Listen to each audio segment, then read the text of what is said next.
고소인은 어떤 증거를 갖고 있는지, 수사관이 심증을 뒤집을 만한 자료는 뭐가 있는지 파악해서 계속해서 제출을 해줘야 됩니다. 변호사가 사후 노력이 뒤따르지 않으면요, 그 이전의 모든 노력도 결국은 물거품이 됩니다. 네, 안녕하세요. 형사전문 변호사 용성호 변호사입니다. 오늘은요, 성범죄 피의자가 경찰 조사 받고 온 다음에 어떤 일들을 해야 되나 한번 말씀드려 보도록 하겠습니다. 많은 변호사분들이 성범죄 피의자가 경찰 조사 받으러 갔을 때 어떻게 대응을 해야 되는지에 대해서는 설명을 해주시고, 경찰 조사 끝난 다음에 뭘 해야 되는지는 잘 설명 안 해주신 경우가 많은데, 오늘 이런 거에 대해서 한번 설명을 드려보겠습니다. 경찰 조사 이후에 조사 끝, 추가로 연락 올 때까지 기다려야지 라고 가만히 계시면 어느 순간 당신의 사건이 혐의가 인정되어 검찰로 송치가 됐습니다. 혐의가 인정되어 기소됐습니다. 라는 연락만 받으실 겁니다. 그러니까 조사 이후에 가만히 계시지 말고 오늘 제가 말씀드린 것들 꼭 하셔서 여러분의 억울함을 푸시기 바랍니다. 경찰 조사 이후에 해야 될 것, 크게 저는 4가지 정도로 생각합니다. 첫 번째, 피의자 신문조서 정보공개 청구. 두 번째, 경찰이 요청한 자료 확인 및 제출. 세 번째, 정정해야 하는 진술 확인. 네 번째, 경찰 조사 중 파악한 고소인의 주장 및 제출 증거에 대한 반박 자료 준비. 첫 번째입니다. 피의자 신문조서 정보공개 청구. 성범죄 사건은요, 말씀드렸지만 진술의 신빙성이 핵심입니다. 경찰이 뭐라고 물어봤고 그 질문에 내가 뭐라고 답변했는지 이거를 기억하고 있는 게 핵심입니다. 그런데 여러분 생각해보세요. 처음 경찰 조사 받은 다음에 3, 4개월 후에 두 번째 조사가 있거든요. 그런 다음에 검찰 조사도 있어요. 법원 가서 또 재판이 있습니다. 내가 지금까지 어떤 진술들을 쭉 해왔는지 기억하지 못하는 사람이 대부분입니다. 그냥 기억나는 대로 있는 그대로 진술하면 되지, 그거 뭐 굳이 필요합니까? 나는 떳떳합니다 라고 말씀하신 분들이 있는데요, 기억이라는 게 시간이 지나면서 흐려지기도 하고 왜곡되기도 합니다. 그리고 변질되기도 하니까요, 반드시 나의 기억에만 의존하지 마시고 문서화된 것들을 파악하시기 바랍니다. 두 번째입니다. 경찰이 요청한 자료를 확인하고 제출해야 됩니다. 경찰 조사를 받다 보면요, 경찰이 이렇게 말하는 경우가 있습니다.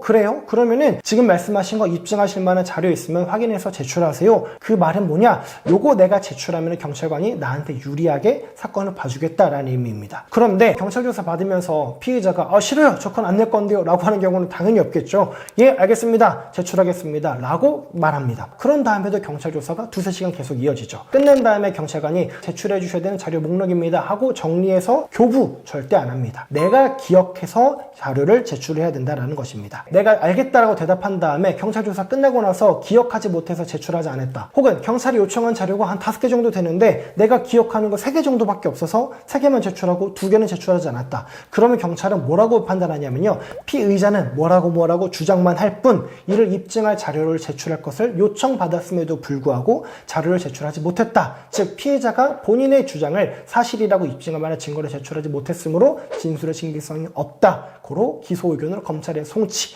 이렇게 되게 됩니다. 그렇기 때문에 경찰 조사 받으면서 경찰이 요청한 자료를 따로 메모해 두었다가요, 조사 이후에 자료를 정리하고 제출하는 게 필요합니다. 세 번째입니다. 답변 내용 중에 정정해야 되는 내용이 있는지 확인하셔야 됩니다. 경찰 조사 때는 잘 대답한 것 같은데 돌아와서 피의자 신문조서 열람하면요, 이거 내가 정정해야 되는 진술이 있을 수 있습니다. 요거 진술이 자칫 유죄처럼 보일 수 있겠네 싶은 진술이 있을 수도 있고요. 또 경찰 조사 때는 기억이 잘 나지 않았지만 그냥 왠지 그랬을 것 같아 라고 해서 추측성으로 진술을 했는데 돌아와서 다른 자료를 확인해 보니 그렇지 않은 경우가 많이 있을 수 있습니다. 이런 경우에 별도의 의견서를 통해서 진술 내용을 정정해야 됩니다. 그냥 경찰에 전화하셔가지고 수사관님, 제가 그때 이렇게 말했었는데 그거 틀렸고 요겁니다 라고 한다고 정정이 되지도 않고, 그렇게만 하면은 진술의 신빙성이 떨어지는 것처럼 오해를 받을 수 있습니다. 별도의 의견서를 제출을 하시되 내가 진술 내용을 왜 정정하게 됐는지 그 구체적인 사유를 들어서 설명하셔야 됩니다. 마지막입니다. 경찰 조사 중 파악한 고소인의 주장 그리고 제출 증거에 대한 반박 자료를 준비하셔야 됩니다. 경찰 조사를 받다 보면요, 경찰관이 지금 고소인은 이렇게 주장하고 있고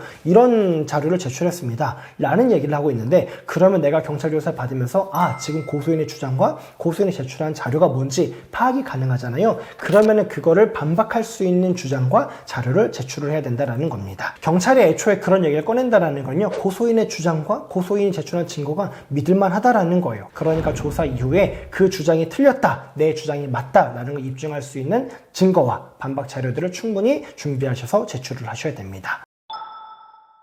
성범죄 사건에서 변호사는 조사 끝이라고 외칠 게 아니라요, 조사 이후에요 계속 담당 수사관과 연락을 해야 됩니다. 수사관님, 지난번에 경찰 조사 마쳤는데 혹시 좀 어떠신가요? 라고 물어보면 수사관이 아유 글쎄요, 근데 뭐 고소인이 이런 자료도 냈고 이게 더 말이 맞지 않나 싶은데 라는 거는 우리한테 불리하다라는 거잖아요. 그러면은 고소인은 어떤 증거를 갖고 있는지, 수사관이 심증을 뒤집을 만한 자료는 뭐가 있는지 파악해서 계속해서 제출을 해줘야 됩니다. 변호사가 사후 노력이 뒤따르지 않으면요, 그 이전의 모든 노력도 결국은 물거품이 됩니다. 경찰 조사 전에, 경찰 조사 중에, 경찰 조사 이후에도 제가 말씀드린 것들을 충실해 줄 수 있는 변호사님을 선택하셔가지고 여러분의 억울함을 적극적으로 푸시길 바라겠습니다. 관련해서 궁금하거나 혹은 도움 필요한 일 있으시면요, 댓글 남겨주시면 친절하게 상담 도와드리도록 하겠습니다. 고맙습니다.